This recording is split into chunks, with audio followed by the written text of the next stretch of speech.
Halo sahabat YouTube, kembali lagi bersama saya Wahyu Talent.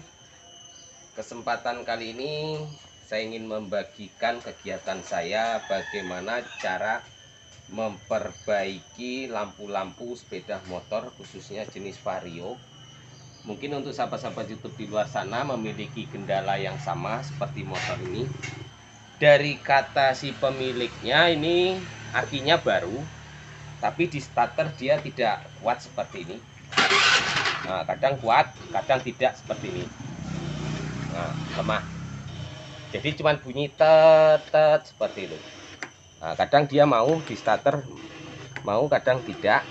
Lalu yang kedua, motor ini yang jadi kendala perkabelannya atau jalur listrikan seperti lampu-lampunya.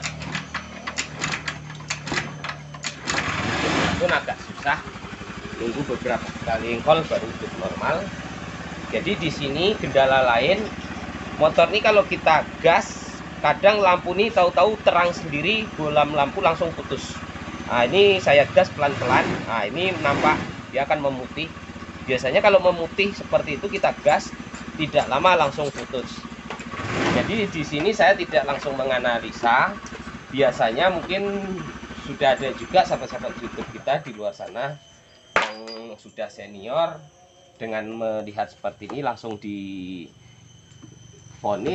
kalau kiproknya yang rusak atau apanya. Tapi di sini saya ingin membagikan kepada sahabat-sahabat YouTube di luar sana bagaimana cara pengecekan dan bagaimana cara memastikan oh memang benar kalau komponen itunya yang rusak.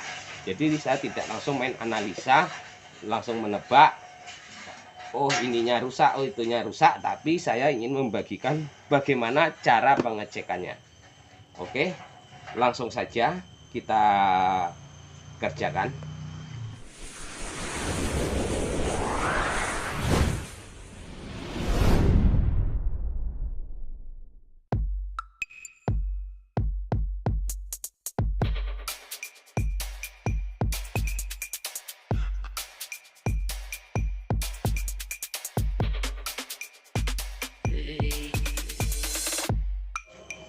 Oke, sahabat YouTube, setelah kita buka seperti ini penampakannya. Jadi di sini kalau dilihat dari bentuk fisiknya, akinya emang sepertinya baru karena dari kondisinya yang masih bersih atau menghilap. Nah, jadi di sini tahap awal saya ingin memastikan kita akan mengukur tegangan akinya terlebih dahulu. Mungkin di luar sana ada juga sahabat-sahabat YouTube yang mengalami kendala hal yang sama seperti ini. Jadi bisa diikutin cara-cara pengecekan tahap demi tahapnya. Nah, jadi di sini saya akan mengukur tegangan akinya. Nah, di sini di multitester saya ini, mungkin kalau kurang jelas saya hidupkan lampunya terlebih dahulu. Nah, lalu di sini kita akan ambil di tegangan DC, karena di sini sistem auto, jadi saya akan secara manualnya. Nah, jadi kita akan tes negatif ke negatif, positif ke positif, jadi berapa tegangan akinya. Nah, ini seperti ini.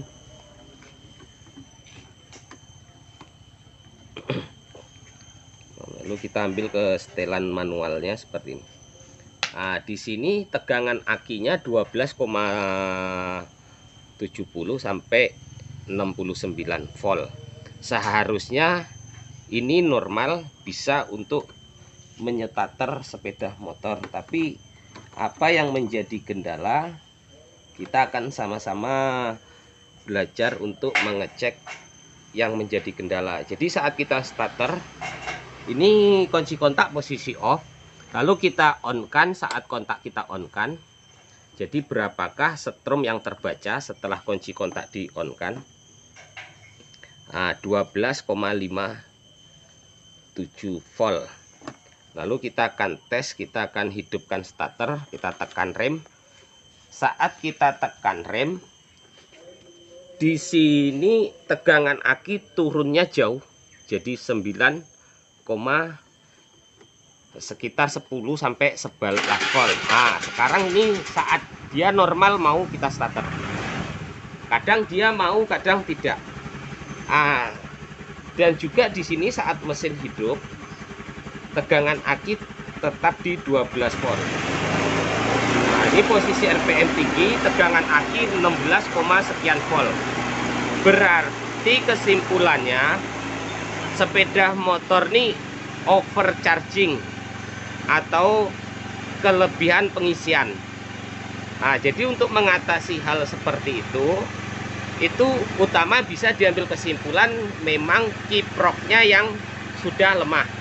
Untuk standar normalnya, kapasitas chargingnya atau kapasitas normal pengisiannya itu sekitar 14 volt maksimal, karena aki ini bisa menampung sampai 13,5 volt. Jadi kapasitas 14 volt, karena di komponen kiprok tadi ada namanya semacam komponen namanya untuk SCR, artinya kalau dari segi bahasa elektronikanya itu namanya Current Circuit Resistor. Jadi itu yang membatasi supaya tegangan tetap menjadi 12 volt. Jadi kesimpulannya untuk sementara saat ini sudah jelas bahwa motor ini dia overcharging atau over pengisian. Kalau bahasa umumnya aja ini kelebihan pengisian. Lalu yang kedua, efeknya lampunya pun saat kita gas, bolam lampu pun bisa langsung putus karena tidak ada tahanannya untuk menahan berapa kapasitas tegangan bola lampu ini supaya tidak putus. Karena tegangan bolam lampu ini, sumber lampu ini masih mengandalkan arus di AC, bukan DC. Jadi arus AC itu adalah arus bolak-balik. Jadi apabila arus DC itu arus searah. Jadi kalau arus AC ya bolak-balik, supaya tidak melebihi over watt atau over ampernya tadi, itu ditahan dengan kiproknya. Jadi supaya bolam lampu tidak terjadi putus. Oke, langsung saja kita akan cek lagi dari sumbernya. Sumbernya itu dari spool masuk ke kiprok, dan yang keluar dari kiprok berapa sumber tegangan. Jadi untuk sahabat-sahabat YouTube di luar sana yang pengen sambil belajar, bisa sambil tahu jadi cara mengukur dan cara mengecek sesuatu kerusakan pada sepeda motor. Jadi tidak main kira-kira seperti analisa, karena setiap rusak kendaraan sepeda motor ini kerusakan tidak selalu sama. Apabila ada kerusakan, oh selalu itunya rusak, oh ininya rusak. Jadi untuk mengetahui kerusakan itu berarti ada sumber penyebabnya. Jadi meskipun diganti dengan yang baru, tidak lama rusak lagi, kita harus tahu penyebab dari kerusakan itu apanya. Oke, sama-sama kita belajar untuk mengecek sistem kelistrikan ini.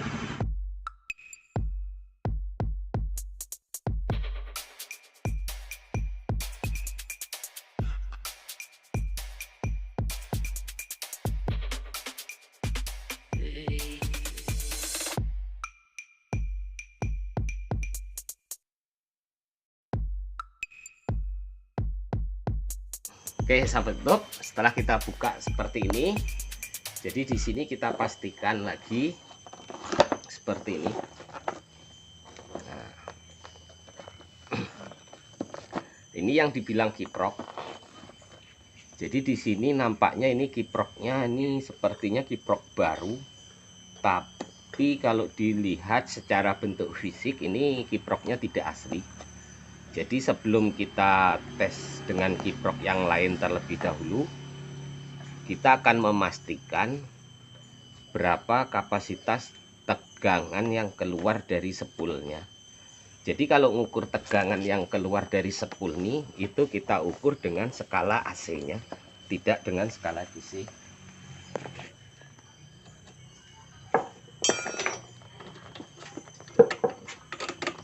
Oke, sahabat YouTube, setelah kita lepas kiproknya seperti ini, jadi kita akan memastikan, kita akan lepas kiproknya terlebih dahulu seperti ini. Nah, ini juga sudah lengket di dalamnya pun kiproknya juga sudah meleleh. Nah, jadi kita akan mengetes tanpa melalui kiprok karena ini kiproknya sudah meleleh di dalam. Jadi memang secara analisa kesimpulannya memang kiproknya ini sudah bermasalah. Jadi ini kemungkinan terpaksa harus merusak dari soket kiprok. Jadi untuk lebih amannya kita akan melepas akinya terlebih dahulu. Kenapa harus dilepas akinya terlebih dahulu? Karena takutnya nanti apabila di sini saat jabut, karena ini udah meleleh, sudah pecah, takutnya dia nanti antara setrum positif negatif dia mengontak, menyebabkan terjadi kongslet. Hanya saya buka aki untuk menghindari terjadinya kongslet.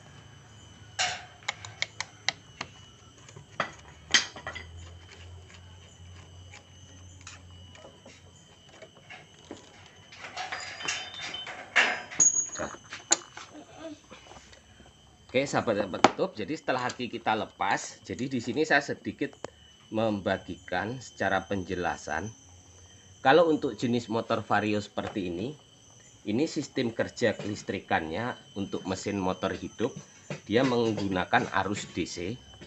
Jadi apabila motor tanpa aki, seandainya kiproknya bagus, dia bisa hidup normal. Tapi apabila kiproknya rusak, sudah dilepas aki seperti ini, biasanya motor dihidupkan tidak bisa hidup.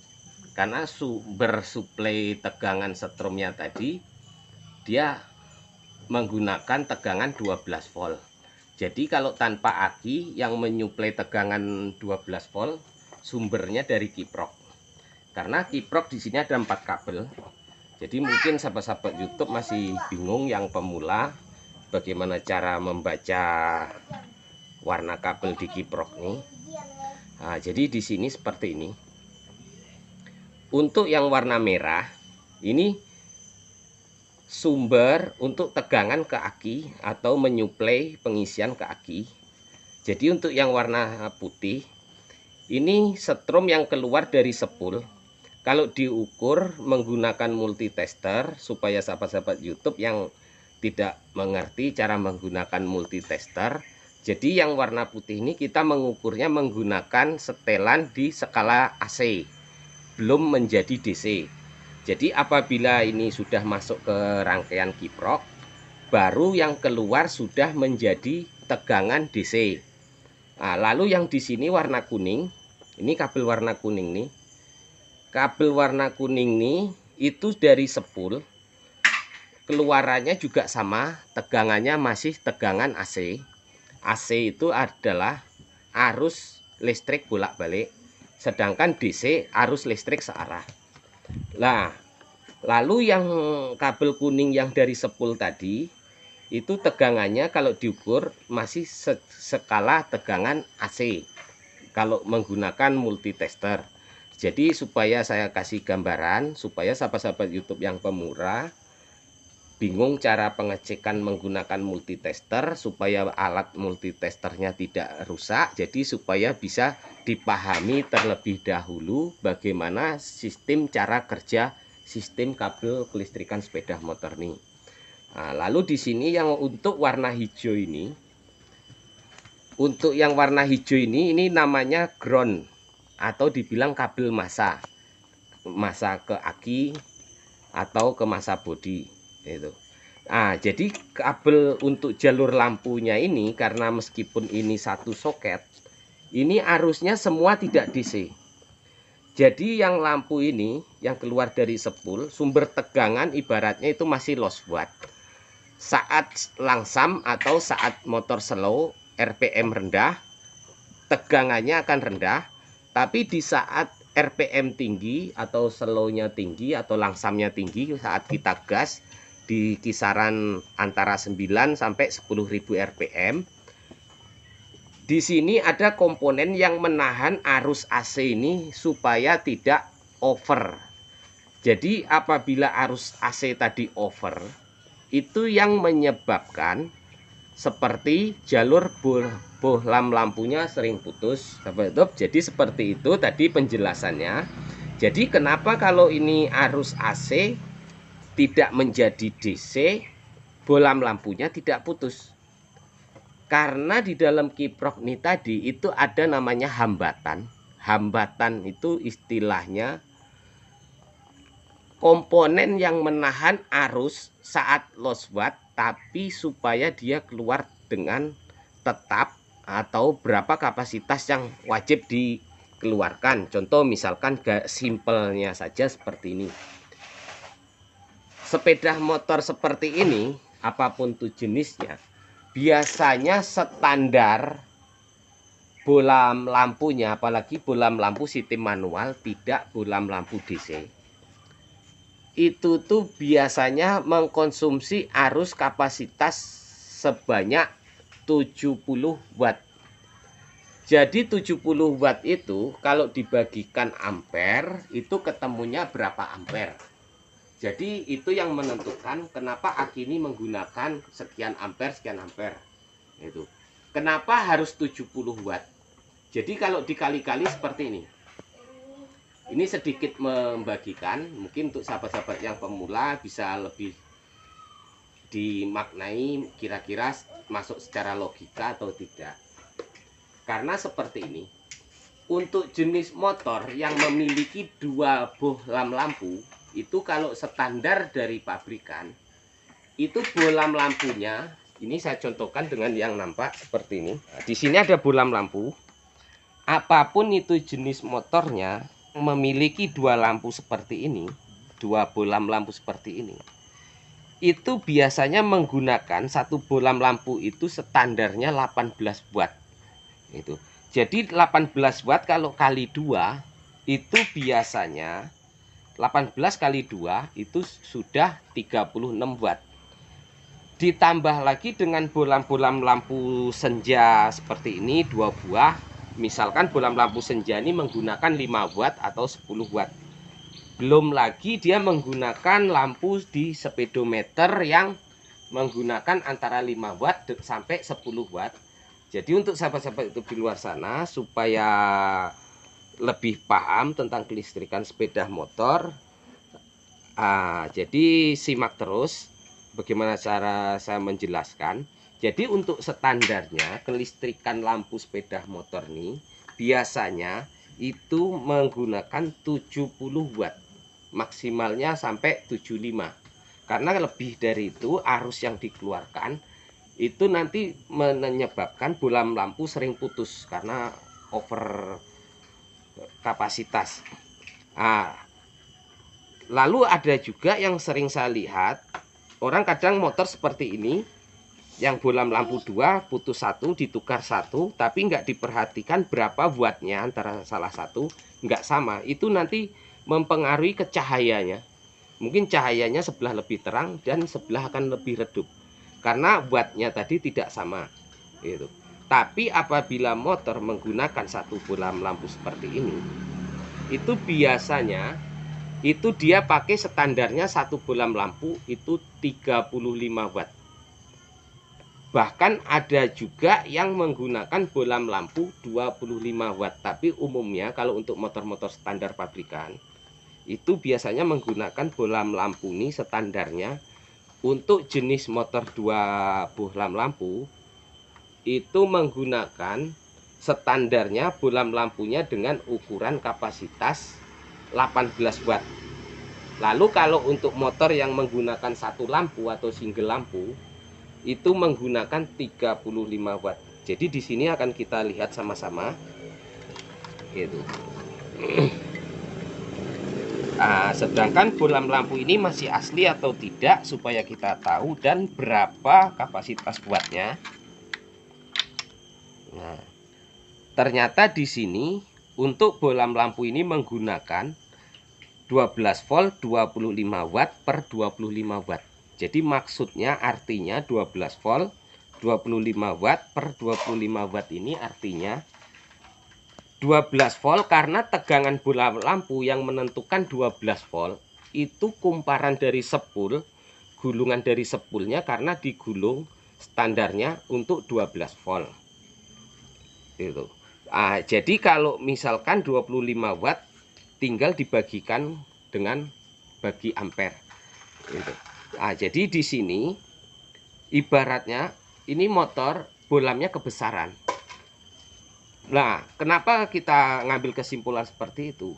Karena kita ingin mengetahui apa sih penyebab kerusakan suatu komponen tadi. Jadi di situ kita akan mengukur.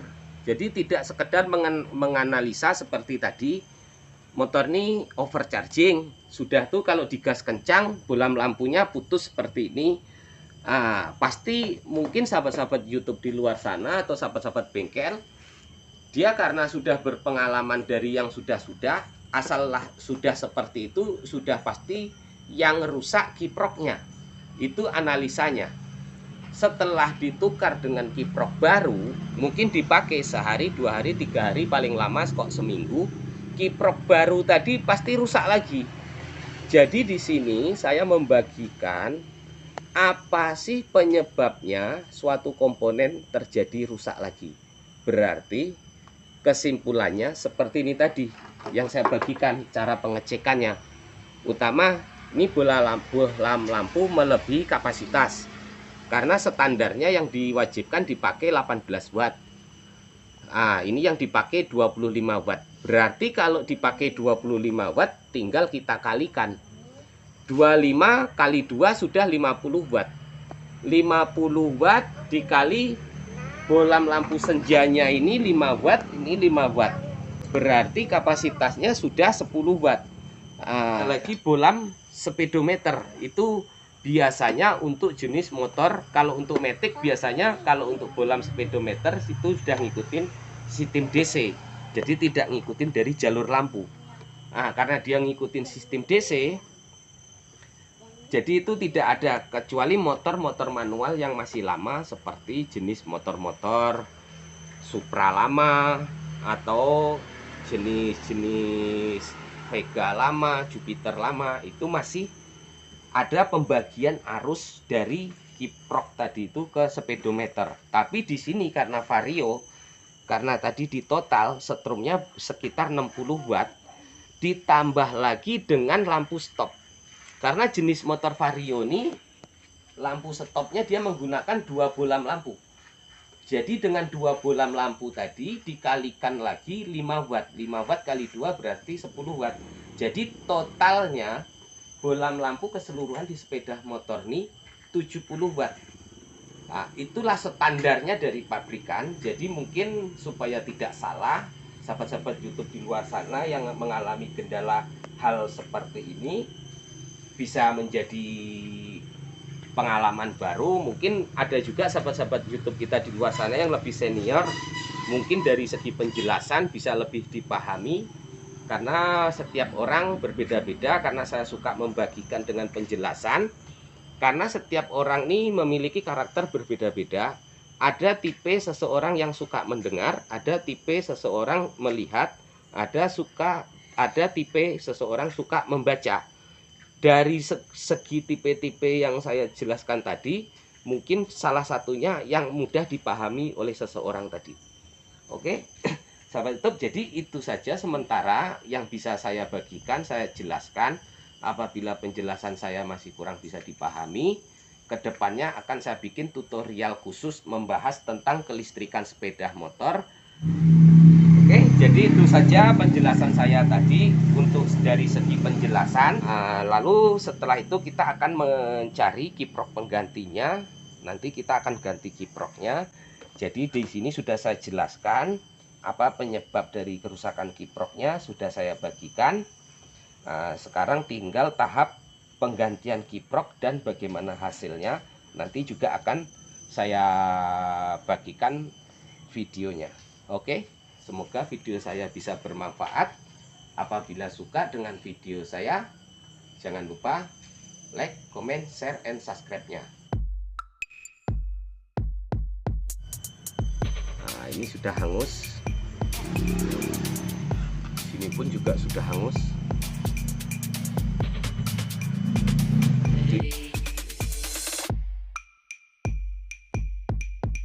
Jadi di sini Karena kiprok aslinya tadi sudah rusak, karena dia meleleh, sudah hangus seperti ini. Bahkan soketnya pun tidak bisa dipakai lagi, terpaksa harus saya potong kabelnya seperti ini. Nah, lalu di sini kebetulan saya ada kiprok, tapi kiprok nih sebenarnya ini jenisnya hampir sama, bentuknya sama. Nah, mungkin secara spesifikasinya beda, tapi sebelum saya pastikan, saya akan mengukur spesifikasinya. Karena di sini kiprok ini kualitasnya kualitas KW atau kualitas yang kantong. Biasanya kiprok bikinan dari yang memproduksi, dia tegangannya tidak seakurat barang asli. Jadi di sini saya ingin membagikan bagaimana cara memastikan untuk dipasang ke motor Vario ini. Karena ini kiprok nih, ini bekas, tapi ini rasanya masih bagus setelah saya tes. Jadi nanti saya akan tes lagi.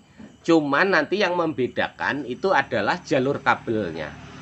Jadi cukup sedikit saya bagikan.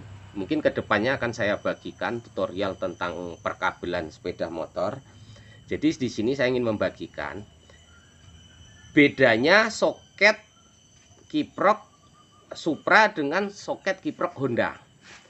Kalau soket kiprok Supra, setrum masuk, kalau kita lihat dari sini, ini kita ambil bagian bawah yang lurus, yang atas untuk pengunci soket, ini bagian atas. Jadi untuk sisi sebelah kirinya ini, kabel putih yang dari sepul, itu masuknya sisi sebelah kiri bagian bawah. Lalu untuk yang keluar ke aki untuk pengisian atau pengecasan aki, itu yang di atasnya dari pengisian masuk dari sepul tadi. Jadi ini yang dari sepul masuk ke sebelah kiri bagian bawah, lalu yang untuk ngecas ke aki bagian kiri bagian atas. Lalu yang kedua di sini untuk sisi sebelah kanan bagian bawah, ini kalau dilihat dari sudut pandang kamera mungkin ini sebelah kanan, ini sebelah kiri. Jadi ini kita melihat dari sudut pandang kamera. Nah, jadi yang di sebelah kanan bagian bawah ini untuk massa atau ground. Lalu yang di atas nih, yang di atasnya sisi sebelah kanan bagian atas, ini untuk setrum masuk dari sepul untuk ke lampu, yang melalui setrum dari sepul masuk ke kiprok, lalu dapat kena tahanan secara komponen elektronik yang di dalam kiprok tadi, supaya bola lampunya tidak putus. Nah, seperti itu.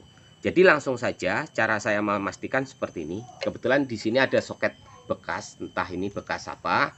Biasanya kalau seperti ini bekas relay yang di jenis motor Jupiter MX, tapi saya nggak bahas ini terlebih dahulu karena saya ingin membahas yang di sini supaya mudah dipahami. Nah, jadi soket kiprok ini saya colokkan seperti ini. Sisi bawah, sisi kiri bagian bawah itu yang dari sepul. Nah, ini dari sepul masuk seperti ini. Nah, lalu yang sisi kiri bagian atas ini yang ke aki. Ini kita sambung ke aki. Ini karena pengisian aki. Seperti ini. Nah, jadi di sini sedikit saya bagikan. Apabila terbalik, apa yang akan terjadi? Nah, contohnya seperti ini. Apabila terbalik. Ini yang untuk ngecas ke aki, saya balikkan, misalkan, jadi untuk setrum yang ngecas seperti ini, itu biasanya dia di sini tidak mengeluarkan setrum. Contoh yang simpelnya seperti ini. Di sini ada setrum aki. Ini ada setrumnya aki ini. Saya ambil alat. Oke, sahabat YouTube. Jadi di sini untuk memastikan, ini saya ada bolam lampu. Cuman 2 kabel, jadi setrum sama negatif. Ini kita tes karena di sini ada setrumnya. Ini kita pegang ke massa, bola lampu hidup. Jadi apabila terbalik, biasanya apa yang terjadi? Nah, contohnya seperti ini. Kalau dia terbalik, lalu di sini kita akan pasang bolam lampu seperti ini, kita tempel ke ground. Nah, jadi di sini pun dia tidak ada setrum, berarti tanda normal. Nah, lalu kalau ini kita balik di sini, yang dari aki ini kita balik, lalu di sini yang dari sepul kita tes. Nah, dia ada setrum berbalik. Jadi kesimpulannya, seandainya setrum ini terbalik, itu setrum aki akan masuk ke sepul dan menyebabkan aki tadi akan rusak. Nah, seperti itu. Oke, mudah-mudahan ini bisa dipahami. Jadi untuk memastikan kiprok mana jalur pengisian atau tidak, cukup mengetesnya seperti ini.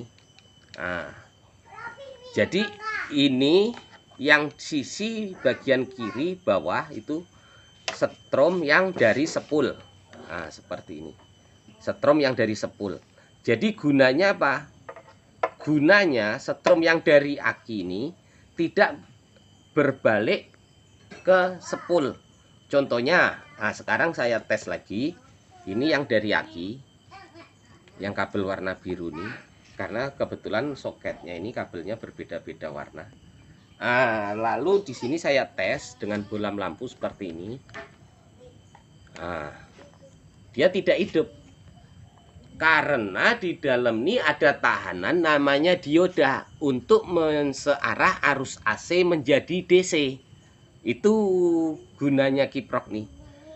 Oke, jadi mudah-mudahan ini bisa dipahami. Nantikan video selanjutnya akan saya kupas tuntas tentang perkabelan atau tentang kelistrikan sepeda motor. Jadi di sini saya untuk memastikan seperti yang sudah saya jelaskan tadi secara ukur normal atau tidak. Nah, lalu di sini sisi kiri bagian bawah ini saya sambung setrum dari sepul seperti ini.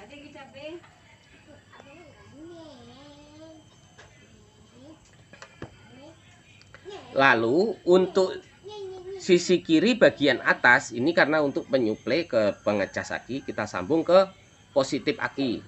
Ini fungsinya dari positif aki karena dari baterai langsung yang sudah melalui sekring. Jadi apabila terjadi konslet dia juga akan langsung putus. Lalu usahakan kabel hijau ini jangan sampai menyentuh kabel merah. Apa yang akan terjadi apabila kabel ini menyentuh ke kabel hijau? Jadi untuk sahabat-sahabat pemula supaya lebih berhati-hati, memang ini tidak akan menyetrum ke badan kita, tapi percikan api akan membuat jantung berdebar-debar juga. Nah, contoh seperti ini. Nah, seperti itu. Nah, jadi supaya ini mudah dipahami. Oke, sahabat top. Jadi yang setrum dari sepul, kabel warna kuning nih, ini kita masukkan ke soket sisi sebelah kanan paling atas. Seperti ini. Jadi membedakan mana atas mana bawah seperti yang sudah saya jelaskan tadi. Karena ini kiprok jenis motor Supra X lama. Lalu untuk sisi kanan bagian bawah ini kabel ground atau masanya. Nah, ini kita sambung ke warna hijau. Seperti ini. Setelah kita sambung semua seperti ini, kita akan tes lagi menggunakan multitester digital.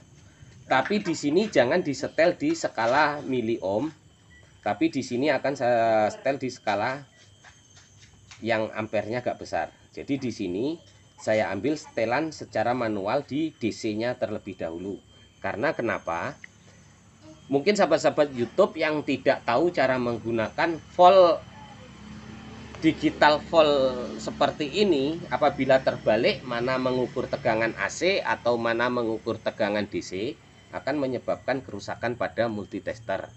Kecuali multitester ini ada sistem namanya auto. Auto ini untuk membaca antara AC dengan DC supaya tidak salah. Tapi saya nggak membahas tentang multitester. Saya ingin membahas tentang bagaimana penyelesaian masalah perkabelan ini. Jadi di sini saya setel di skala DC, kita ambil di secara manual saja yang mudah-mudahan ini mudah dipahami. Oke, langsung saya tes hidupkan motornya.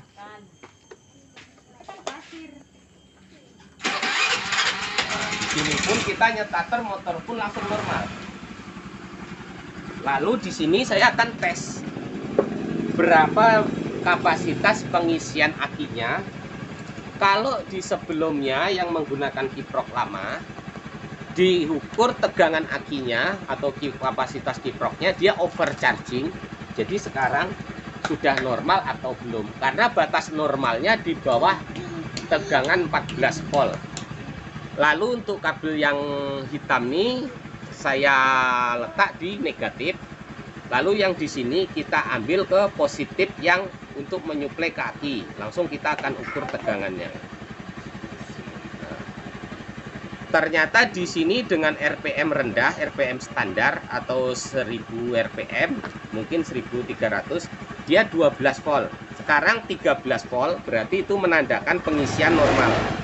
Nah, jadi di sini kesimpulannya, aki yang sering rusak atau aki baru tukar sebentar rusak lagi, itu sebenarnya karena teknisi tidak pernah mengecek seperti ini. Jadi asal main ganti. Jadi kalau seperti ini tandanya dia sudah normal. Lalu kita akan mengetes jalur lampunya dengan skala AC. Jadi di sini kita atur ringnya. Ini lampunya karena otomatis sekian menit dia mati sendiri. Kita setel di skala AC. Nah, seperti ini. Ini skala AC, saya ambil di secara manual. Oke. Nah, ini yang setrum lampunya yang masuk ke kiprok. Jadi diukur di sini normal 13 volt. Lalu yang setrum dari spool saya ukur juga di sini tegangannya 19 volt. Tapi karena kiprok nih yang menahan, karena ada komponen elektronik tadi, nah jadi di sini keluarnya tetap stabil di 12. Nah, jadi di sini kita akan ukur tegangan di skala DC. Nah, kita ambil secara manualnya biar mudah dipahami. Nah, lalu di sini tegangan stabil di 13 volt. Oke, sahabat YouTube, mudah-mudahan penjelasan singkat ini mudah dipahami. Oke. Terima kasih telah nonton video ini, dan jadilah montir yang mengerti secara perhitungan dan rumus, dan jangan sekedar bisa asal main ganti-ganti saja, tapi bisa secara rumus. Oke, itu saja yang dapat saya bagikan. Mudah-mudahan ini bermanfaat. Sampai jumpa.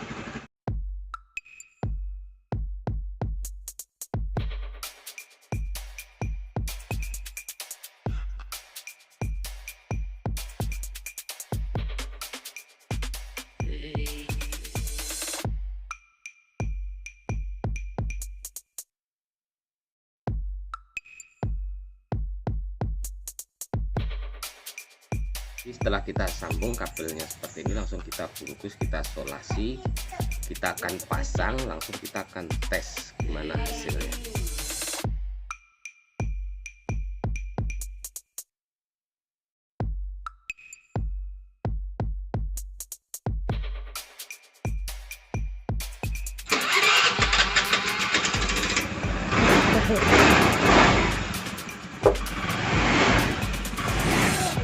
Oke, sahabat YouTube, ini hasilnya mantap, sinar lampu terang, meskipun ini kita menggunakan kiprok bekas.